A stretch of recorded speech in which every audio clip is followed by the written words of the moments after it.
Inabekashana kaMenzi eyaphuza umlaza ngameva enhla nasezansi ifundazwe zethu zonke ekhona iningizimu Afrika nangaphandle kwayo sabengelela izingane zakho esithemba ukuthi ni right emakhaya igama lami King Sichaka mwakaluqa ke intombi esithi Sichaka esishaya empunyeni mfama kancane ayidedele intombi bambe esokeni themba ukuthi ni right and sharp le Black Life TV igama lohlelo ke sibuza umbuzo wodwa nje qwaba uthakathwa ungubani yona into ke size ngayo la okunye nokunye sobe sexoxe kodwa ungakwenza wena qhubeka ukusubscribe ulike ucommente siyakuthanda lokho sikhule nje bese kwenza isiqiniseko ukuthi ama video wonke wabuka aphelele so that uzothola ujuice story sonke ukuthi bekhulunywa ngani kwenze njani asibengele sihambele sethu namhlanje mntaka baba Yebo. nikahle kodwa Yaphile hey. Ngiyaxakeka makuthiwa unenkinga ngibona uphila nje ukuthi abantu banenkinga baphila kahle kanje Hayibo isho ngoba right nje inkinga zohlezi zikhona. okay Yebo. ake sizwe mntaka baba uthakatha ongibani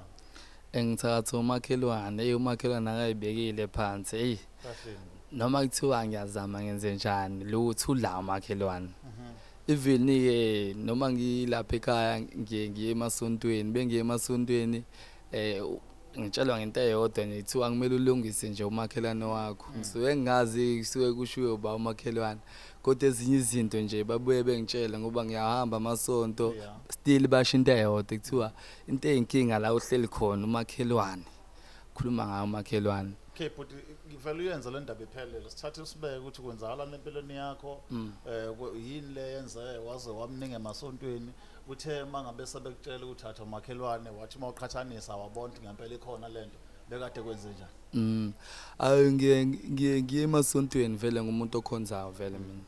so bengikhonza kunakho ukuthi yena bese sengiyesontweni bangitshela ukuthi ngilungise inkinga zami but umakhelwane but nasekhaya bengitshela ukuthi awuthini umakhelwane wenza lokhu nalokhu so bengiye emasontweni bengibambisa amakhandlela awu2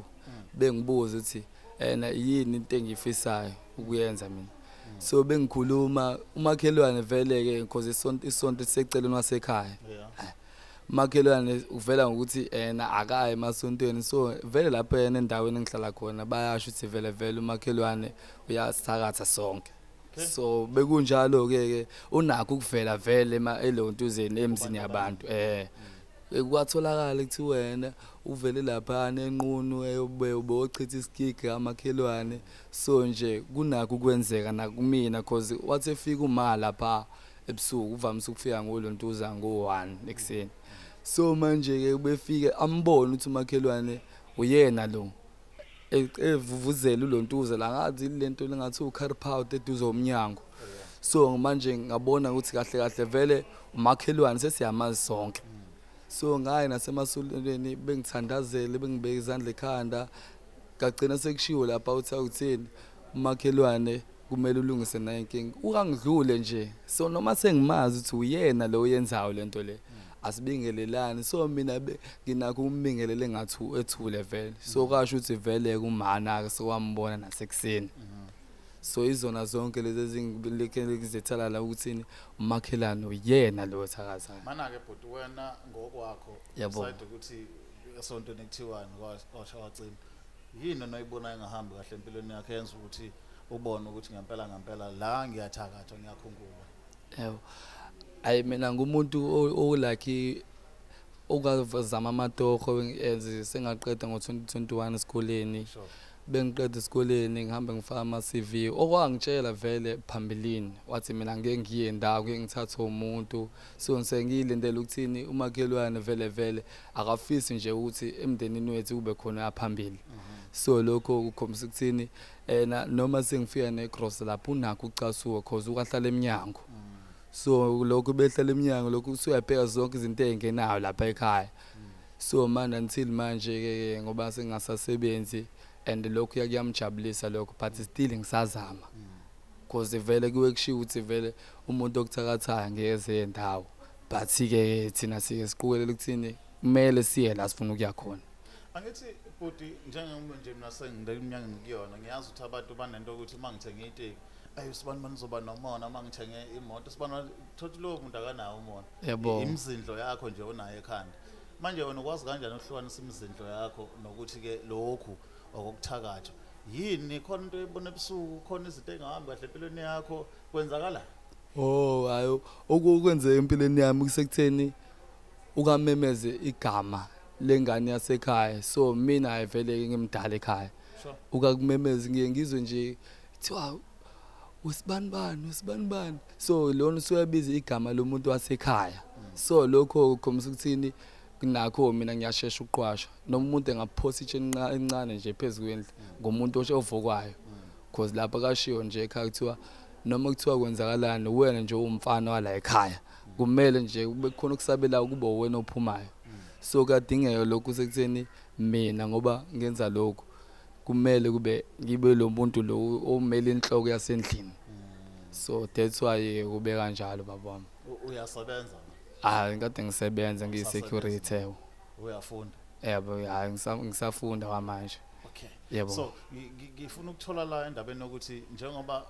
ekhona umakhelwane usho nawe ukuthi emasontweni bakutshela khona umuntu obahamba abantu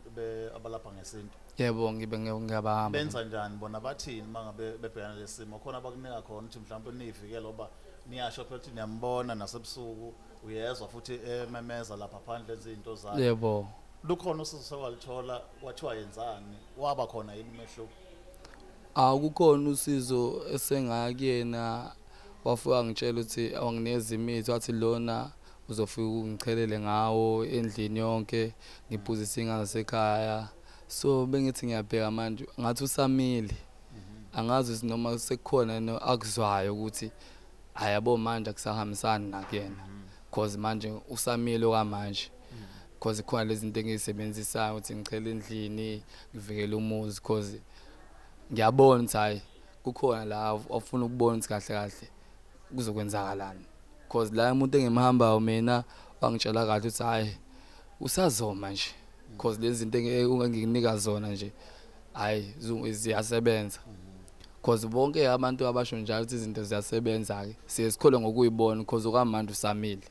and ngiyabona futhi ukuthi hayi kuyangisebenzela lokho akusho uma kuseka wambona uyalwazi udaba lolukhulumayo yebo ikhona umhlangano kuyaba khona phakathi kwakhe mhlambe namakhelwane ukuthi mhlambe uthini manje Mkhuza bafethu hayibo umakhelwane uthini ngempela manje Mkhuza ukuthi umakhelwane usewayinikeza vele ukuthi akasazwani nabantu abangasekhaya usewayinikeza so manje ngeke ukuthi umuntu umbonile kube khona ukuthini siyaziwa vele ngeke uzukhulume naye umuntu kanjalo because sewayimela yena uthi akuthini sengiyaziwa vele seyindlondlo lokuthaka so lokho ngeke ukuthi sikhulume nabantu uthi asamsomkhulumisa ngamabomu because useyaziwa useyasaba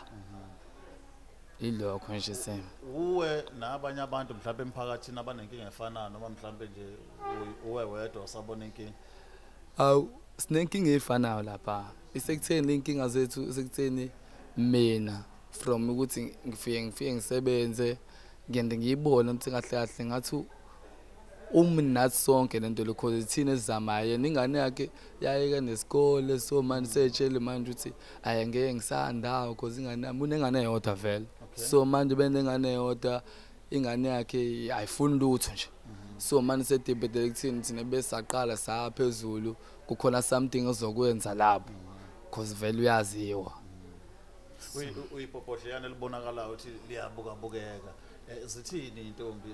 ziyeza noma mhlawumbe nazo ngobunyamanyana since umakhelwane edila nawe ngalezo phela zentombi ke angisho ngenzalo makhelane ngeke kulunge because nje bayabona noma ngithule nje bazoshawa wazwa right phuthi ngithi ngibonga so nje kwentombi ngeke ngithi ukhona lapha entombini because about ekhaya productive like serious ngempela especially ngibuza ungena nama gross uyanothisa kuba umuntu mhlambe bobonzi kuvale kakhulu kulowo muzi azosebenza lezo zinto bebonzi nje khona ingane efikile lapha ezovakasha uyena nje uvela ebona ngathi angenza something so nje umuntu kanjalo nje ufuna uba bekufika ukusha ungathi ngasheshe kuphele so nje makhelwane njengensizwa sencane ke ukhuluma nabantu abalingana nawe lapha namhlanje ubaxwayisa ngezinto ezithinta ukuthakathwa nakho konke lokhu njengoba usuna experience lengathini lakho lokugcina Okay, asengikhuluma nani ke lapho babukeli. So umuntu bekuthakatha lana hayi ukuthi mhlambe sengathi nawe izinto zakhe ngezihambe kahle. So esekutheni lapho kumele ugqugquzele kuye phambili because vele ngeke bekuthande bonke. Bo. So lokho wena ngicela nikubambe ukuthini izinto ebenizenza niqhubeke nazo. Kungabe ukuthini ngeke uzuye ndawo ngomunye umuntu kumele uyimele wena. Yonke efunakalayo leyo. Ngibonke. Asibonga kakhulu futhi isikhathi sakho. Yebo, ngijabule kakhulu banani lo. Thank you. Yebo. Njengoba uzwa ke esikwenza kulolu hlelo kulanda abantu bezokhuluma ngezinto ezibathinta ezithinta ukuthakathwa nokuphazamiseka empilweni. Mhlambe nawe istory sakho sifana ncamashi nesakhe asazi ke ungeza nawe la uzosixoxela ukuthi ngokubuka kwakho noma ngokuzwa uthakathwa ngubani. Hleze usizakale uthola ukuthula emoyeni okwazi ukuphila. Uma kwenzeka sihambe sohlala phansi nalawo makhelwane sixoxisane ubuye ubumbano kubantu bakithi bebaleni Mpisholo. Igama lami King Sichaka lolu hlelo ke libizwa ukuthi uthakathwa ngubani. Asiphinde sibonane episode elandelayo. Ngisale kahle.